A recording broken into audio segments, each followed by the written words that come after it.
I watched my first Knicks game last Monday.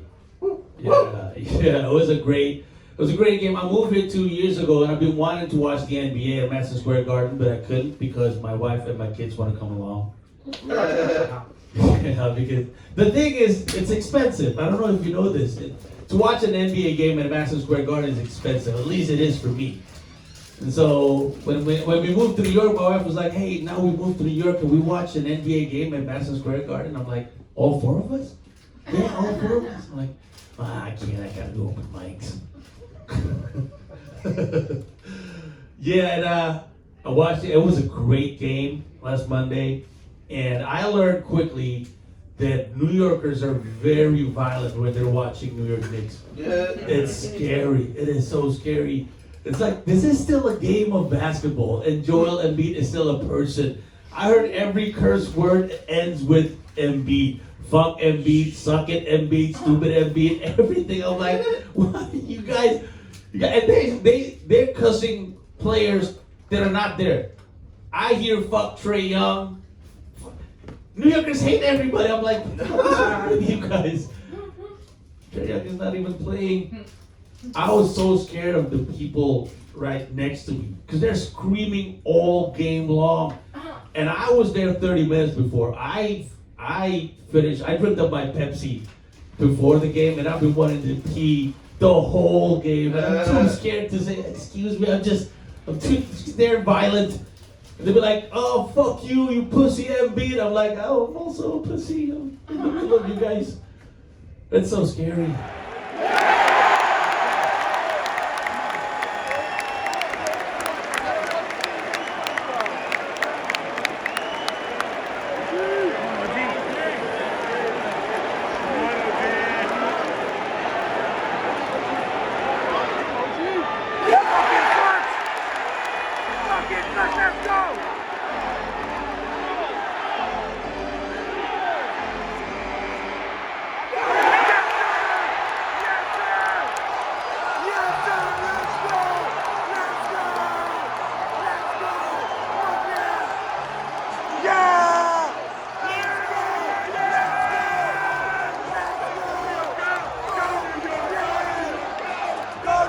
Go New York, go! Go New York, go New York, go!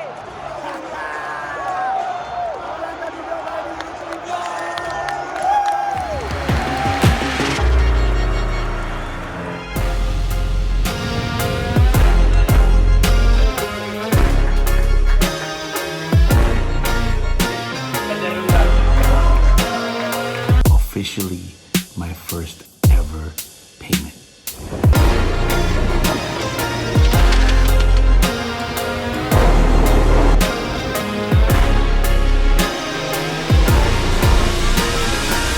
Thank you very much, everybody. Thank you. Give it up for your host.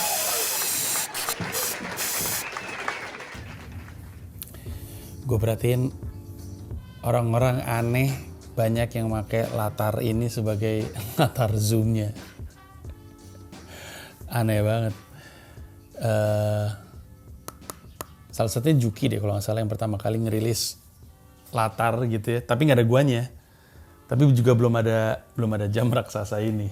Terus ada yang orang bilangin, oh ini masih versi 1.3 atau 1.2, versi terbarunya tuh yang ada jam raksasa. Gimana Dit? Orang kayaknya bosen lihat latar ini. Bisa nggak Dit, lu ganti kayak gue lagi nongkrong di depan Istana Presiden. Nih, diganti Dit. Sering ganti Dit. Di Istana Presiden. Jadi kayak gue lagi ikutan aksi Kamisan. Oke, ini adalah minggu yang menyenangkan sekali. Menyenangkannya karena untuk anak-anak, mereka lagi spring break. Spring break terjadi dari Senin sampai dengan Selasa depan. Jadi 7 hari sekolah. Senin, Selasa, Rabu, Kamis, Jumat. Senin, Selasanya, di minggu depannya mereka libur. Nah karena mereka libur dan gue lagi di sini, karena biasanya ketika lagi spring break atau fall break atau apapun itu gue lagi di ada urusan kerjaan atau Jakarta, gue memutuskan untuk minggu ini banyak aktivitas bersama anak-anak. Harusnya makin kesini Mila makin sehat karena ini ceritanya lain lagi, tapi gue sama dia sih sebenarnya, dan gue mengiyakan curiga bahwa dia tuh alergi dingin sebenarnya. Makanya kalau udah mulai musim-musim fall, winter, spring tuh suka agak kedinginan dan akhirnya jadi sakit. Tapi jadi banyakan anak-anak di akhir nanti akan ada trip, lu akan lihat di mana jalannya sama Mila. Tapi kebanyakan dihabiskan bersama dengan anak-anak di minggu ini. Hari Senin gue nggak jalan sama anak-anak, mereka Senin Selasa di rumah aja. Tapi Senin gue untuk pertama kalinya setelah 34 tahun ngikutin NBA sejak 1990, akhirnya gue nonton NBA secara langsung di Madison Square Garden. Let's go, baby! Let's go!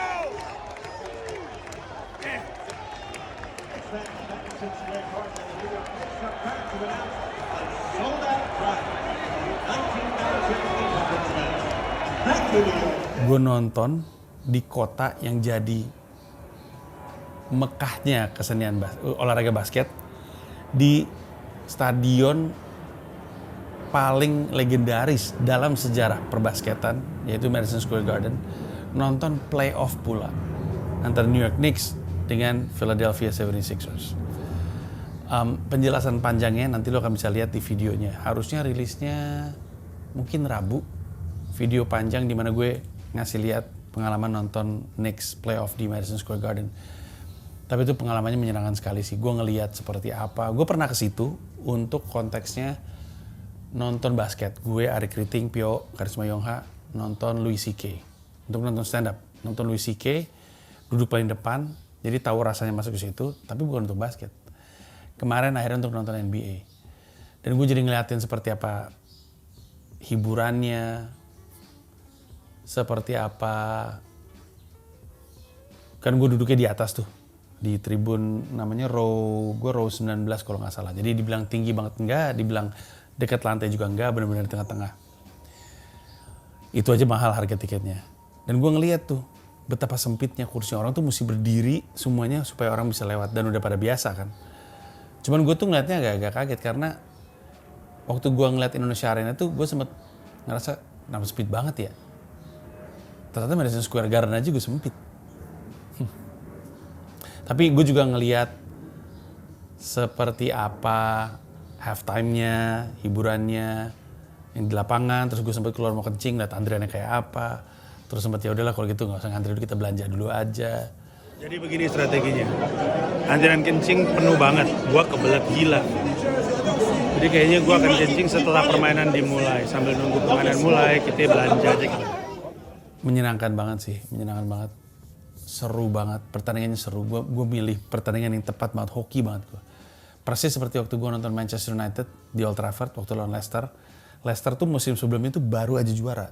Leicester juara waktu itu. Musim berikutnya Leicester tandang ke Old Trafford. Gue nonton di situ. United menang 4-1 kalau gue nggak salah. Dimana memang 4 golnya semua di babak pertama. Sisanya nggak ada, tapi hoki banget gue. Bete kan kalau udah jauh-jauh, bayar mahal-mahal ternyata kalah. Nah sama kemarin tuh New York Knicks juga. Karena game pertama di Philly, Knicks menang. Game kedua di New York yang gue tonton, Knicks menang. Tapi hampir kalah. Game ketiga, Philly menang, Joel Embiid 50 poin.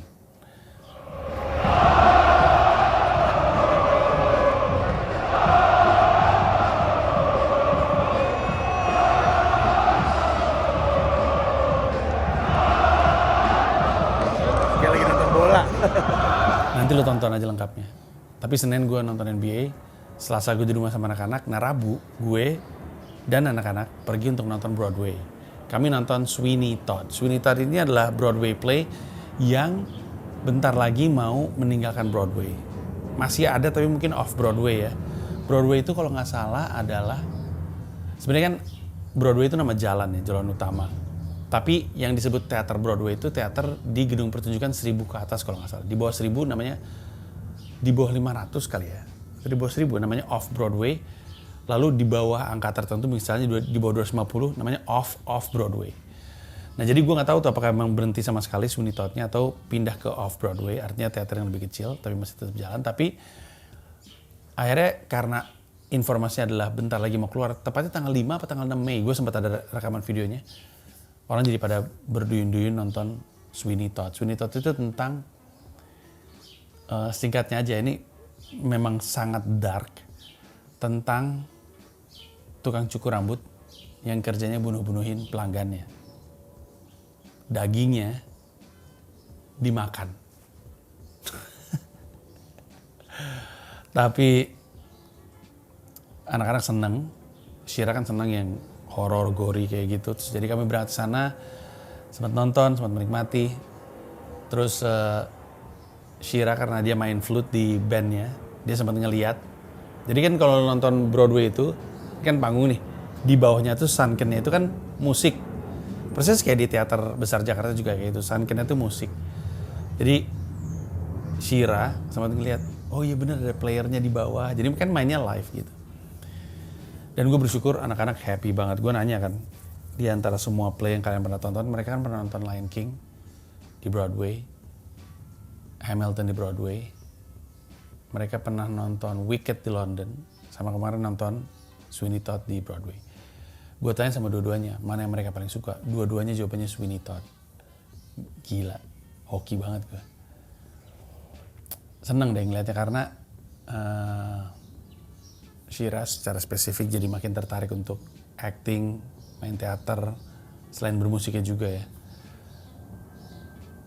Sampai beberapa hari kemudian Shira bilang palanya tuh masih mikirin Sweeney Todd, saking kerennya menurut dia. Kalau menurut gue, overall favorit gue kayaknya Hamilton deh. Karena politik 1, hip hop 2. Ya udah. Apa coba? Hip hop, politik gabungin jadi 1, Hamilton. Udah itu favorit gue. Kalau secara cerita gue suka banget Wicked. Lagu kayaknya gue juga suka banget Wicked. Tapi karakter paling gue suka tuh adalah, karakter namanya Mrs. siapa ya, gue lupa. Karakter perempuan di Sweeney Todd tuh justru jadi karakter favorit gue. Tapi satu-satunya yang bikin gue nangis, akhirnya gue nangis nonton Wicked. Tapi gue juga nangis nonton Lion King sih. Happy lah. Abis itu pulang, itu hari Rabu. Hari Kamis, anak-anak istirahat, gue open mic. Gue open mic 3 kali. Pertama gue open mic-nya di Broadway Comedy Club. Habis itu gue open mic 2 kali di Producers Club. Open mic jam 6 dan jam 7.30. Habis itu gue balik. Kamis, itu Kamis, itu open mic gue hari Kamis. Hari Jumat, gue keluar lagi sama anak-anak, kami kali ini ke Roosevelt Island. Jadi, karena ada Pulau Manhattan ya. Ini kalau misalnya peta nih, dia keluarin petanya. Karena ada Manhattan, jadi misalkan ini Manhattan nih, ini mau petanya mas. Sebelah sini Queens dan Brooklyn, sebelah sini New Jersey, ya kan? Nah, di antara dataran Queens dan Brooklyn ini ke Manhattan itu ada Roosevelt Island. Adit lu usahain aja Roosevelt Island, itu pulau kecil. Pulau kecil yang kalau misalnya lu jalan dari ujung ke ujung itu 30 menit. Nah, orang senang ke situ untuk sekedar rekreasi. Sebenarnya pulau itu ada apartemennya, ada yang tinggal di situ, ada sekolah juga, ada kampus juga, Cornell Technology University di situ kalau nggak salah. Tapi juga pulau yang waktu itu dulu banget, kalau gue nggak salah ingat, rumah sakit jiwa pertama New York ditaruhnya di situ. Dan masih ada gedungnya sampai sekarang. Tapi orang rata-rata ke sana untuk jalan-jalan, untuk piknik, karena sekeliling pulau Roosevelt Island itu ada cherry blossom. Dan cherry blossomnya lagi bermekaran, jadi seru. Jadi untuk anak-anak yang pengen jalan-jalan, siapa pengen foto-foto, jadinya happy. Jadi kami ke sana, sampai sana sempat makan dulu di sebuah restoran. Gue lupa namanya, Anything, ada di videonya. Tapi yang pasti tempatnya unik, karena itu di area kampus. Dan semua itu buku beneran. Gue zoom, ini buku beneran. Jadi suasananya menyenangkan, dan yang nongkrong di situ juga pas gue lihat juga orang-orang yang kelihatan terdidik dan cerdas gitu ya, bukan sekedar anak muda kayak orang kuliah gitu. Dan dosen. Dan makannya juga enak. Gue makan salmon bagel karena seperti yang mungkin udah tahu, gue kan tadinya plant based tapi disuruh makan ikan laut, terutama salmon lebih banyak untuk omega 3 biar otak gue beres. Terus anak-anak makan burger, Shira makan di post sandwich, Shira burger, tapi makanannya enak. Terus baru kami jalan-jalan keliling dan menyenangkan sekali, seru sekali. Di tengah-tengah perjalanannya, gue ditelepon.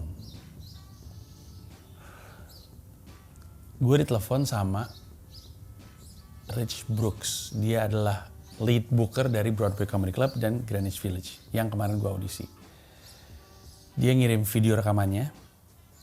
Terus makanya di episode kemarin kan episode dibuka dengan klip gue stand up. Suaranya bagus, gambarnya bagus karena memang itu kiriman dari Broadway Comedy Club-nya. Jadi habis audisi, lu dikasih rekaman videonya buat lu pegang karena kan lu nggak dibayar, dapat video bagus deh lu gitu, dikasih sama mereka. Walaupun biasa aja, cuma satu kamera gitu. Nah, habis dia ngirim linknya, dia nanya, lu siap nggak kalau mau gue evaluasi? Oh siap, sambil jalan ya sama anak-anak nih. Terus bilang, pertama-tama yang gue apresiasi sih, lu di atas panggung tuh tenang banget, megang banget, lu kelihatan kayak profesional, kata dia kayak gitu. Lu menguasai panggung, menguasai penonton, lu gak kelihatan grogi, lu kelihatan menikmati di atas panggung, yang mana itu bagus, kata dia. Terus dia mulai masuk ke beat satu persatu, dia bilang opening beatnya menurut gue lucu, terus beatnya satu persatu, dia bilang bagus, lucu, I think I like it, this is funny, terus aja. Semuanya dibantu sama dia, dikasih tahu sampai ketika pas beat terakhir. Di beat terakhir dia bilang gini, gue nggak yakin sih beat itu bisa bekerja. Mungkin kalau misalkan penontonnya lebih muda mungkin kena, tapi crowd kemarin tuh kebanyakan orang tua, keluarga, jadi buat mereka terlalu ngilu gitu. Terus dia bilang gini, gue kasih tanggal ya, lu manggung lagi. Oh, oke. Terus dia bilang, tapi kali ini lu nggak usah bawa penonton. Kali ini lu manggung di pro show-nya kami. Jadi gue dikasih tanggal hari Sabtu. Jam 6.30 dan jam 9. Ini prime time-nya mereka. Gak tahu nih gue dibayar atau enggak, dianggap guest spot atau gimana, audisi atau enggak. Tapi dia bilang, gue pengen lihat lu di penonton beneran. Saya mensyukuri. Karena itu berarti, kalaupun ini masih audisi, gue selangkah lebih maju. Biasanya, gue belum ngecek sih, tapi biasanya manggungnya 10-15 menit. Kalau emang bener gue dikasih 10-15 menit, dan 2 kali manggung, gue punya ruang yang lebih lega untuk ngasih tahu gue tuh stand up comedian seperti apa. Gue bisa nunjukin, I can showcase my jokes that describes me. Karena dia bilang, satu hal yang gue suka dari lu ngebuka dengan autobiographical, bagus. Jadi cerita tentang diri lu sendiri, lu dari Indonesia, lu tinggal di mana, bagus bilang gitu, dan joke-nya lucu. Ya udah, jadi gue pengen showcase. Maka dengan ini gue mau berterima kasih sama 21 orang yang nonton di audisi kemarin dan mendukung gue. Terima kasih, karena bantuan lu gue bisa maju ke audisi berikutnya. Nanti kita lihat apakah hasilnya menyenangkan atau tidak. Tapi dalam sholat gue berdoa selalu pengen dikasih sama Allah pass di comedy club di Manhattan tahun ini. Moga-moga ini adalah bagiannya. Karena kalau gue dapet pass di Broadway Comedy Club, harusnya gue dapat pass juga di Greenwich Village Comedy Club karena mereka satu kelolaan gitu. Jadi kita lihat. Udah jalan-jalan sama anak-anak di Roosevelt Island ditutup dengan kami naik Skytrain balik ke arah Manhattan. Jadi baliknya ke arah sini. Karena Skytrain ini cuma satu arah. Dan tadi gue pikir ini mungkin kayak wisata gitu ya, tapi lebih kayak transportasi umum sih. Karena satu Skytrain itu diisi 100 penumpang, maksimal 101 apa 110 gue lupa. Jadi pas masuk tuh udah kayak desak-desakan aja. Kayak naik bis pas lagi penuh atau naik subway train pas lagi penuh-penuhnya. Penuh banget orang. Tapi ya tetap menyenangkan lah. Anak-anak happy. Gue senang dengar mereka senang sama perjalanan tersebut. Itu Jumat, hari Sabtu, gue, Mila, Dipo, Shira berangkat ke Brooklyn. Ada sebuah kawasan namanya Industry City. Mereka nyebutnya a city within the city. Industry City itu adalah, jadi itu area pabrik. dulunya tuh. Nah terus udah gitu ada komplek pabrik yang isinya 6 gedung. 6 gedung ini disewain untuk kafe, bar, termasuk event. Festival kayak gitu-gitu. Jadi gue sama anak-anak berangkat ke sana karena Ditut atau Dita atau Mamin buka booth di situ. Dan mungkin lu ingat Mbak Dita adalah istri dari Pinot, ilustrator, kreator dari Indonesia yang tadinya kerja untuk Gary V di VaynerMedia, di VFriends, tapi kemudian kena stroke. Gue pernah bahas juga. Adit kalau bisa nemu videonya, kasih lihat videonya deh waktu gue ke rumah sakit tersebut. Gue pernah mampir ke rumah sakit dan waktu tahun lalu gue juga mampir ke rumah Pinot dan Ditut di Bayside. Dan kemarin diundang, Mila tepatnya yang diundang untuk nyamperin mereka dan support mereka.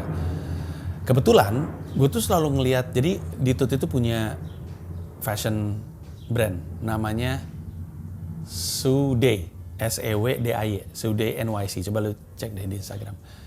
Terus gue ngeliatin, Pinot bajunya lucu-lucu juga. Itu yang bikin Ditut semua tuh. Terus gue ngeliatin, kayaknya gue bisa deh pakai baju-baju gitu, baju-baju bunga-bunga gitu. Akhirnya penasaran, gue pikir sekalian aja gue juga pengen lihat lah. Kalau ada yang pas sama gue beli.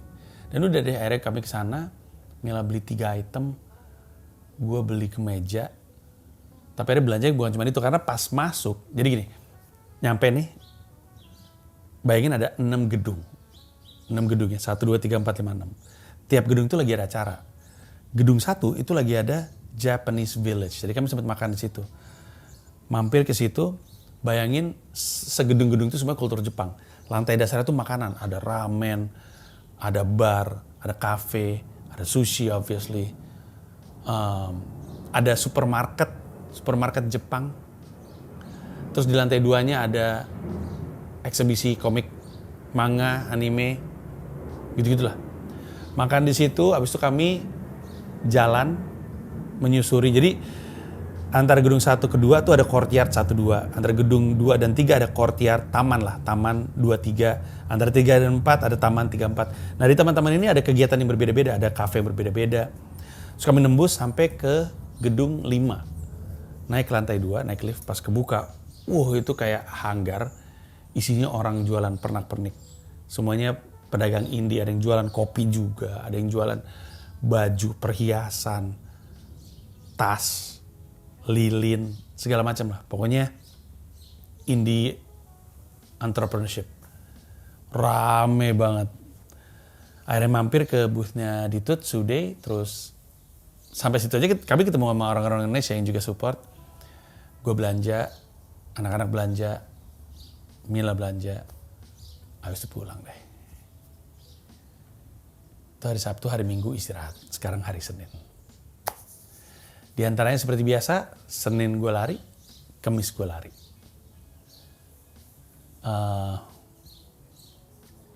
Gue lagi-lagi mencoba untuk membuat easy run gue di 6 kilo. Coba untuk pace-nya nggak lewat dari 7 kilo. Dan nggak tahu ya. Gue sih kayaknya masih belum terbiasa tuh untuk, maksudnya masih ngos-ngosan. Bukan ngos-ngosan ya, apa ya. Masih belum terbiasa lah. Kayak dulu juga gitu, waktu 5 kilo juga masih nggak terbiasa. Tapi lama-lama terbiasa. Jadi ya, rutinitas jalan terus. Jadi disiplin lari ada, disiplin makan ada, disiplin karir ada, disiplin ibadah ada juga. Dan itu adalah kegiatan di minggu ini. Gue mau ngupdate, ada poster terbaru dari 10,000 Hours Tour. Gue mau ngasih lihat posternya di sini. Dan gue mau ngasih tahu untuk beberapa kota, siap-siap ya, karena bentar lagi gue mau tutup nih. Karena kalau nggak, semua weekend gue nggak sama anak-anak. Nggak sama Mila, berat juga sih. Minggu-minggu yang kosong tuh seingat gue tuh yang masih ada bisa diisi tuh Juni, Juli masih bisa diisi. Terus Oktober masih bisa diisi. Ya, September kelihatannya bakal nambah. Di poster tulisannya kan baru Paris. Tapi kelihatannya akan nambah Amsterdam atau Almer atau Utrecht. Juga akan nambah Köln dan Stuttgart. Mungkin juga nambah Berlin nggak tahu. Mungkin nambah Brussels karena masuk juga nggak tahu. Nggak tahu tersedia atau nggak harinya karena gue ngincer sebuah comedy club di Frankfurt. Gue pengen pas di Jerman itu naik ke comedy club. Kebetulan di Frankfurt yang mana nggak jauh dari Köln dan nggak jauh dari Stuttgart dan sebenarnya juga nggak jauh dari Prancis karena cuma 3 jam. Itu ada comedy club. Gue cek comedy clubnya itu banyak komedian berbahasa Inggris. Jadi ada comedy club berbahasa Jerman dan ada comedy club berbahasa Inggris. Di Frankfurt kebetulan ada. Nah gue mau ngincer itu tuh. Kalau berhasil gue tambahin tuh di situ. Nah kalau misalnya masih ada, sekali lagi gue ngingetin, ini tuh show berbahasa Inggris didesain untuk audiens setempat lokal. Makanya waktu itu strateginya adalah jualan tiketnya itu paket 2 karena satu orang Indonesia harus ngajak satu orang bule sehingga minimalnya 50-50. Kalau misalkan lu bisa bikin lebih orang bulenya daripada orang Indonesianya jauh lebih baik. Nggak ada batasan minimal dan maksimal penonton. Gue di salah satu kafe cuma 50 kursi, bahkan ada yang ngajakin 35 kursi. Tapi ada juga yang di atas 100. Jadi terserah gue. Pokoknya bayarin gue tiket atau bis atau kereta. Ada yang berangkatnya naik bis nih. Urusin gue hotel, sisanya aman. Lu gak bayar gue gak apa-apa. Karena ini adalah bagian dari mengisi 10.000 jam gue. Karena kata Malcolm Gladwell untuk jadi master di sebuah bidang, lu harus ngelakuin bidang itu selama 10.000 jam. Ini adalah bagian dari ikhtiar tersebut. Itu aja dari gue. Terima kasih banyak. Nanti update soal 10,000 Hours Tour akan gue kasih tahu di episode minggu depan. Tapi sekarang kita bungkus dulu. Terima kasih. Kita ketemu di episode selanjutnya.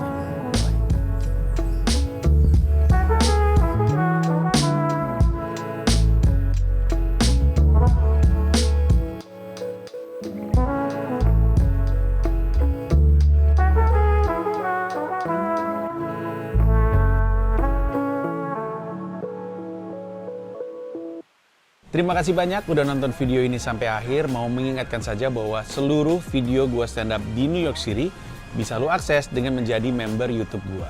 Ada 3 level, ada yang Rp30.000, Rp125.000, ada yang Rp1,5 juta, masing-masing punya manfaat sendiri-sendiri. Tapi yang pasti, dari yang Rp30.000, lu udah bisa akses semua video stand up gua di New York City tanpa disensor, tanpa dipotong, termasuk video-video yang sebelumnya. Terima kasih sekali lagi.